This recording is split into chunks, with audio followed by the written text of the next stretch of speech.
So next up, we are talking about 5 steps to using AI and GPT-4 to book meetings. Our speaker is Thibaut Souyris, CEO and founder at SalesLabs. Thibaut trains and coaches B2B sales teams to start more outbound conversations and close bigger deals faster. So, hi Thibaut, welcome. Welcome. Thanks for taking the time. Hi, George. Really happy to be there. Can you hear me fine? Yes, very well. Okay, Very good. well. All right, the floor is yours. We'll let you talk, and as always, we're going to be monitoring some of the questions in the chats and chiming in if the time allows. Okay, great. Let's do it. All right. George, I need your help. Can you actually see my window? Yes, we do. Okay, cool, great. So thank you very much. So thanks everyone for joining for my sessions. My session about 5 steps to using AI and ChatGPT/GPT-4 to book meetings. I was actually building a course on that, this week, and everyone was using GPT-4 as some kind of cool stuff. And for a lot of people, it's kind of confusing what the difference between ChatGPT and GPT-4. So ChatGPT is basically the tool we're going to use. So that's the tool from OpenAI, and GPT-4 is the language that we're going to use. So there's GPT 3.5, GPT-4, and plenty of others. So just a quick note on that. So George, thanks again for having me. So my name is Thibaut Souyris, CEO and founder of SalesLabs, and I've been invited because I think I share a lot of stuff around AI prospecting, specifically on LinkedIn. So if you have questions, please add them to the comments. I'll be really happy to answer them. So I kind of, took these 5 steps because I really wanted to be tactical to show you some examples of how you can use the AI and specifically ChatGPT. I focus on ChatGPT because for me, I see it as the infrastructure, just like the internet would be an infrastructure, electricity, water, and everything. If you understand how it works, you can use it on all the other tools. And I know Reply.io inserts and uses a lot of AI tools and a lot of ChatGPT for that. So if you understand how to work with prompts, how to converse with the chatbot, is going to really help you. And your first step, as always, is to do some research. So the first thing you want to do is to start finding problems with AI. So what I found is that you can work on finding different types of problems in 2 ways. The first one would be if you don't know about your prospects' problems, and the second one would be if you already know about your prospects' problems. So one thing you can do, and you can see here, when you don't know about your prospects' problems, you go to ChatGPT, you open a new chat, and you insert the following prompt. Act like the job title of the company and list your top 3 challenges for 2023. And then you give like an example of what is the company doing, detailed bullet points, answers only. And I'll show you how it works with an example here. So I did it with the VP people at Contentful. So I'm building my course, and I took the example of selling HR assessment, like basically software. And so what I want to do is understand what are the problems of Emma, for example. So I'm acting like Emma, the global VP people at Contentful. I'm giving more details about what Contentful is. So here I'm just taking the about section on LinkedIn, and then I'm asking it to come with detailed bullet points, answers only. And the cool thing here is that we can see in the screen capture that ChatGPT will come back with some ideas about talent acquisition and retention, scaling operations, diversity, equity, and inclusion. And so that's a really good way to understand what are the problems of my prospects and focus on that. So that's a really good idea. You just go here, you type your prompt, and then you copy paste, and that's what you're getting. So I'll give you an example. I can show you how you do that. So that's my prompt here. And also important to understand is that the results can vary based on how you are, how trained the ChatGPT will be. So if I click here, it's going to come up with, talent acquisition, retention. We're going to talk about diversity and inclusion, and then something about change management. You see, it's a bit different from the first one, but these are all topics that are really relevant. And I can ask ChatGPT to give me 5 more ideas. So if it doesn't really work, you can go and give even more ideas and really keep conversing and keep discussing with the AI, and you're going to get some really interesting stuff. Some will not be that great, like product innovation, for example.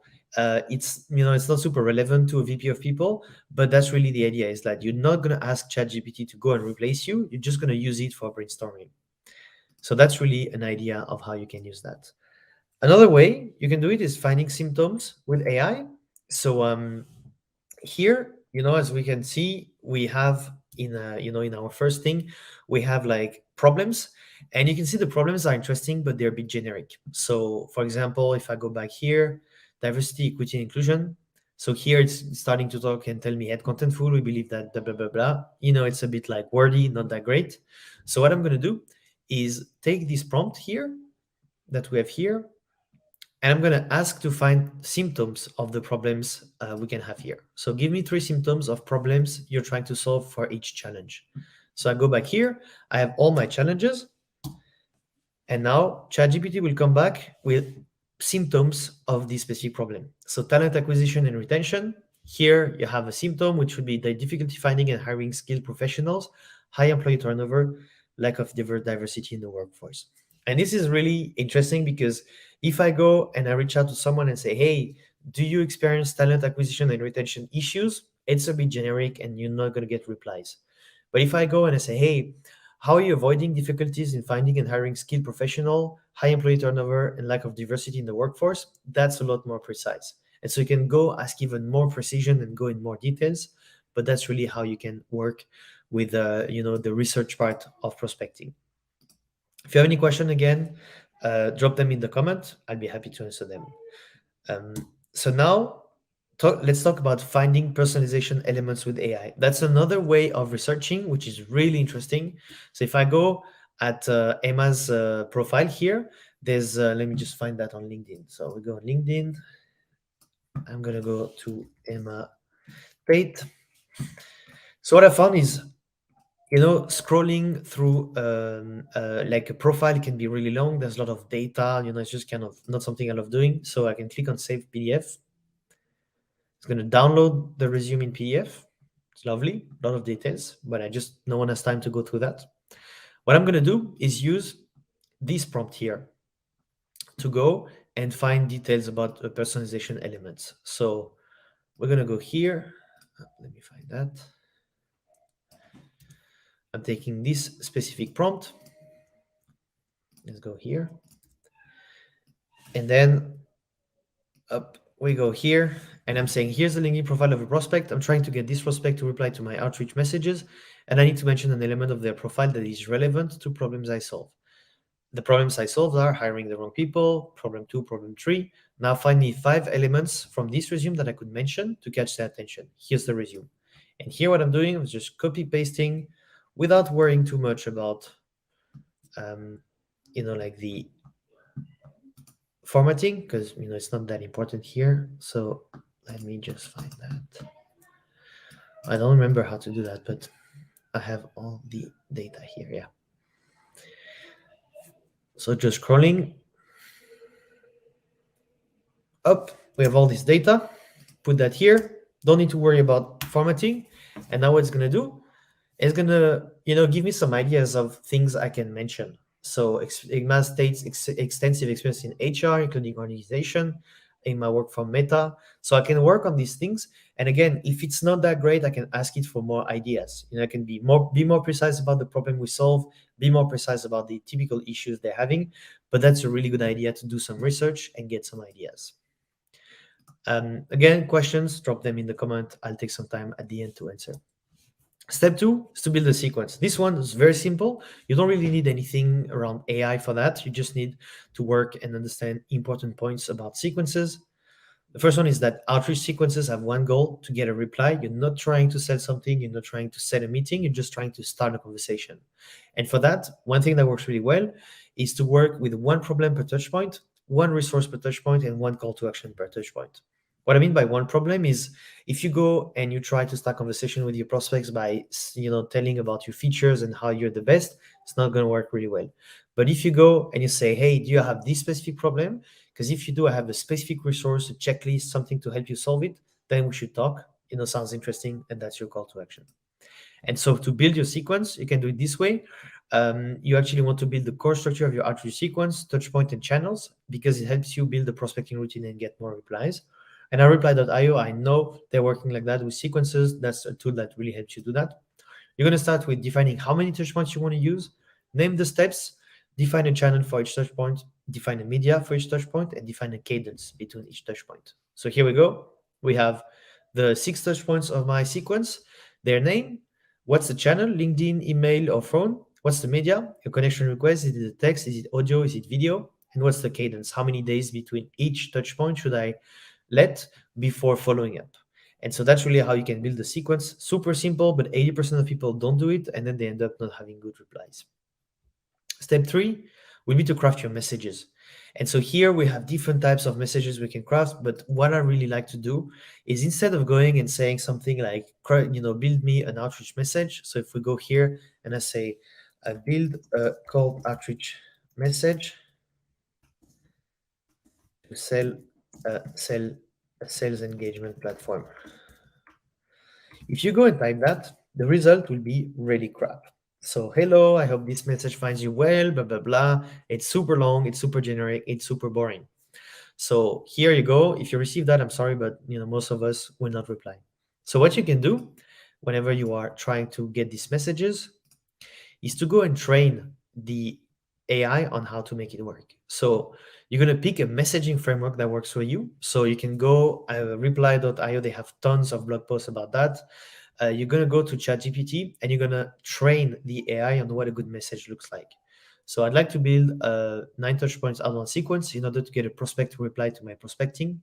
I use the following framework for each message. Then I'm going to share a framework template plus an example of how it works. Now, based on the frameworks I shared, build a call outreach message for each of the symptoms my prospects are having. Don't we already use a direct and concise communication style? So here we go. Example here, there's this question, teaser, call to action, and a PS.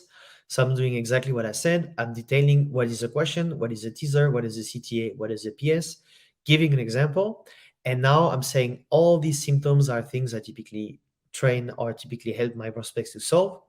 Don't be wordy, you be direct, and don't use buzzwords. And here we go. Sure, here are 3 touchpoints outbound sequence, one for each symptom. So for this one, for example, the question would be, hi prospect, I'm curious to know how you're tackling high turnover rates among your employees. If you're interested, I can share a short 3-step playbook on increasing employee engagement and reducing turnover rates. Would love to know your thoughts on it. By the way, I saw you on your LinkedIn profile that you're into hiking. Any favorite trials you'd recommend? So that's an example. You can use tons of different frameworks. There's basically in this course, that's the here, that's like the resource guide of the course I'm releasing on the 14th of April. There's like 4 examples of how you can do the math for your prospects or do question, teaser, call to action, but it's really about showing the AI what's working really well. Now let's talk about our step 4, build a reciprocity resource. This one's so important because what you want to do, if you remember when we go here, there's this specific thing where I talk about a resource. If you're interested, I can share a 3-step playbook. So you have to build this playbook. The problem is when we work in sales, we don't really work in marketing. We don't know how to do that. So one thing you can do is look for a specific marketing resource. Can be a blog post, can be a podcast, can be a white paper, anything that's really relevant about a specific problem. Extract the text with a tool like tldrdis.com. There's tons of different tools, but basically you want to extract the text and turn it into a playbook. You use a prompt like act like an online marketer and turn the following content into a playbook. And then once you're done with that, you want to generate a catchy title. So the way I've done that, for example, here, let's just go back to our, it's in the messaging part. You can go here. The example, I use it for remote.com. So they have this really cool page where they talk about the service they have and, like all the steps and everything. So it's really good. It's just really long. So what I've done, I've taken this, extracted the content, and then I actually put it, in the prompt here. I turn this content into a playbook. So it tells me introduction, step 1, step 2, step 3, step 4, conclusion. And once we're done with that, I can put it into a Notion page or a Word page or a PDF or whatever. It's just like taking this thing here and turning into a really tactical playbook. And now I'm asking to find 5 catchy ideas for this playbook. So here you have one, which I really like, the ultimate guide to a global payroll service for remote teams. And so the way I can integrate that is, as I'm training the AI on the, like the, how you call that, the framework messages, I can say, hey, curious to know, Emma, how you're preventing, or I found that you have 50 employees in 10 locations. I'm curious to know how you're staying compliant in terms of salary, Because if you're interested, I can share the ultimate guide to global payroll services for your remote teams. Just let me know and I'll send it over. And these are found for me personally. I get a 38% reply rate. I got a lot of customers who are around 35% reply rates with that. And that's really a good way to actually catch the prospect attention because it gets them curious about the problem they have and how they can solve it. Again, if you have any questions, just let me know in the comments. And you have step number 5 is actually navigate, not navigator, conversations. So once people reply, you have your conversation. Your sequence worked really well. You got a reply. What you want to do here is to navigate the conversation to get a meeting. So you get people who are directly interested in talking with you. That's great. Just drop your meeting link and book it. Not interested, that's great. Just, move on. Maybe they're a bit suspicious, so you need to convince them later, no time right now, or they ignore you, they don't reply. So what you want to do is these people, maybe and later, are the ones you want to really go after and have conversations with them. The way you can do that is by listing a reciprocity resource you can pitch. That's what I talked about in step 4. Write it down, feedback questions, and write it down, negative reversing questions. So here, for example, with the ultimate guide to global payroll services, I'm reaching out to people pitching that. Let's say Emma, our prospect, said yes, I'm interested. I'm sharing it with her. Now I'm giving her 2 days to actually see the resource, and I'm asking a question of feedback, like, "Hey, have you already implemented the resource? What do you think about it?" And basically, that's where you can start a conversation. And some people will reply, some will not.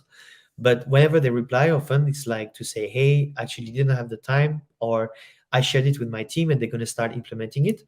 And now you have really your opening to ask about a meeting. And here, instead of saying, "Hey, let's go into a meeting," you can use this kind of negative reversing question where you say, "Hey, guess a quick call to discuss about your initiatives wouldn't make any much sense, right?" And often when I do that, people say, "Hey, maybe not right now, but actually in 2 weeks would be great." And then I'm like, "Okay, why don't we actually book that right now so we don't need to think about it?" And with that, I get 11 to 27%, depending on the week, of actually meeting rate. So out of people who convert, 11 to or who reply, 11 to 27% take a meeting with me, because I use this really simple flow where you start you do your research, you write your sequence or the messages, and like you really try to start this conversation with your reciprocity resource, and then you navigate the conversation to book a meeting. And that's a really good thing, because when you start the meeting, people already know about you, they already know you provide value, they already know you're interested in their problems. And it's often super refreshing, because salespeople tend to actually go pitch their features and benefits, and it's something that is not really interesting. So these are the 5 steps to follow. Do your research, build your sequence, craft your messages, use a reciprocity resource, and navigate conversations. So that was it for me. So I'm actually building a course on this, releasing on the 14th of April. So just go follow me on LinkedIn. I'm talking about that all the time. I'll be really happy to help there. And I also share a lot of content about AI prospecting, a lot of free content, one post a day on LinkedIn, and in my newsletter. So feel free to reach out. I'll be really happy to help there. So George, anything on your end?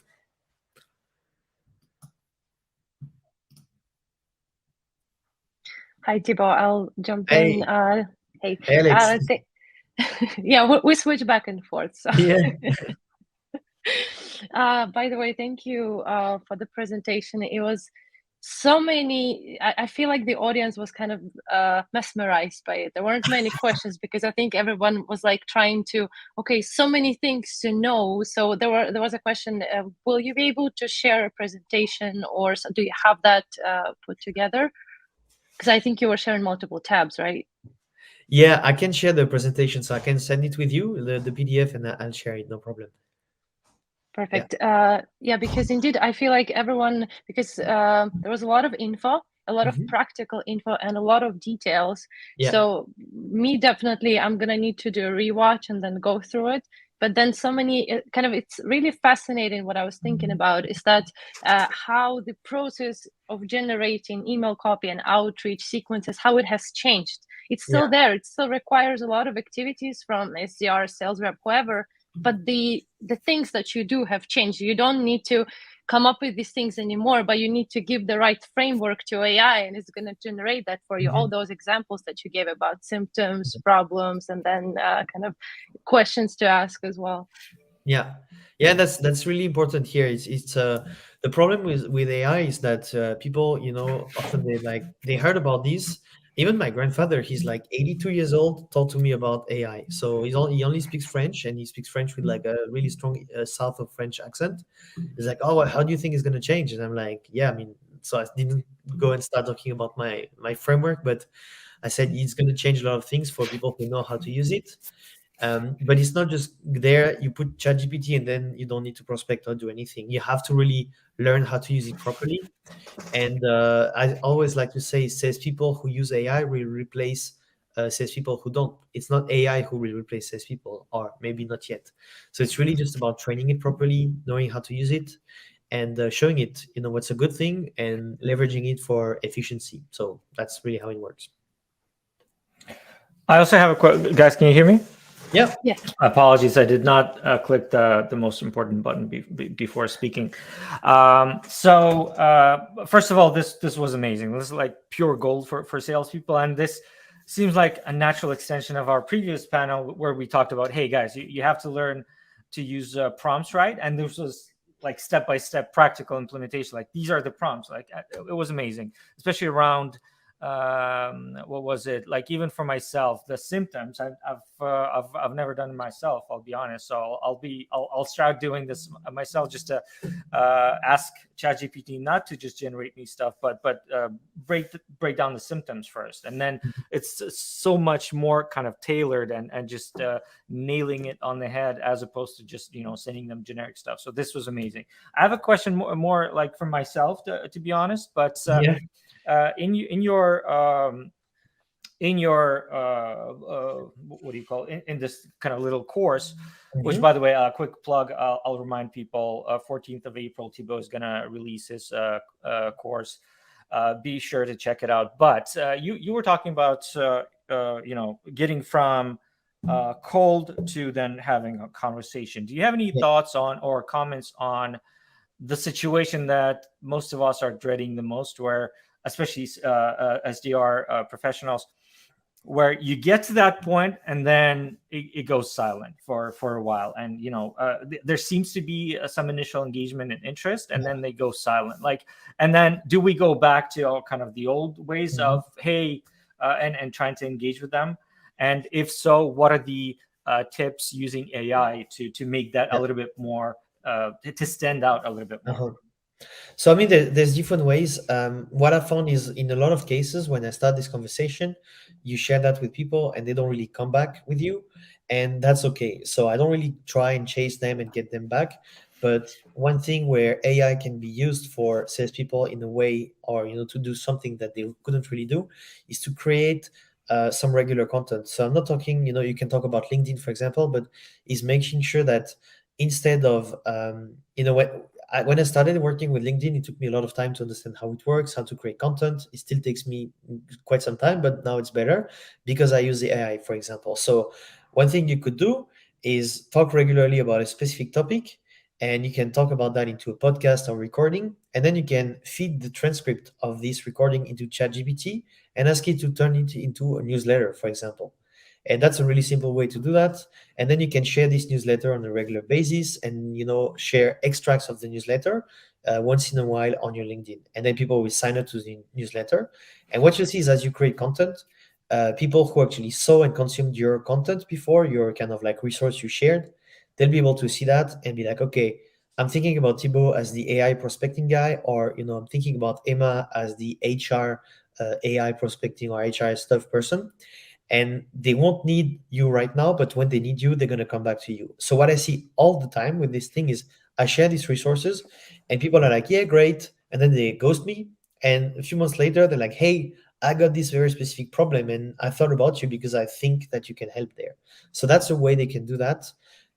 Is just to understand that you're trying to start conversations with people. 97% of people will not have a need right now, or just a need for a conversation, and there's going to be 3% of people who are in the market. So a lot of people start conversation with you, don't have an immediate need, but things can change really fast. So that's really what I would keep in mind. All right, amazing. Thank you. We have a quick question from William here in the chats. Do you have a concrete example of a LinkedIn message that converted highly using question teaser CTA? I guess this question is also in the context of AI. I'm assuming, because again, we're talking about not like a concrete template that you should be using, but approaches to AI, how to use it. So any thoughts on LinkedIn specifically? Does it differ in any way if you are incorporating it into a sequence?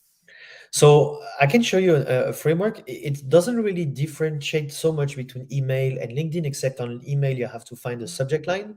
On LinkedIn, it's not that complicated. But one really cool framework I found. Let me just share my screen so we can get concrete on that. Entire screen. Here we go. I really loved it. It's not from me, it's actually from Kristen Connor. By the way, go check her out. She's really amazing for that. Is to do the math. So trigger, quick pitch, calculation, CTA.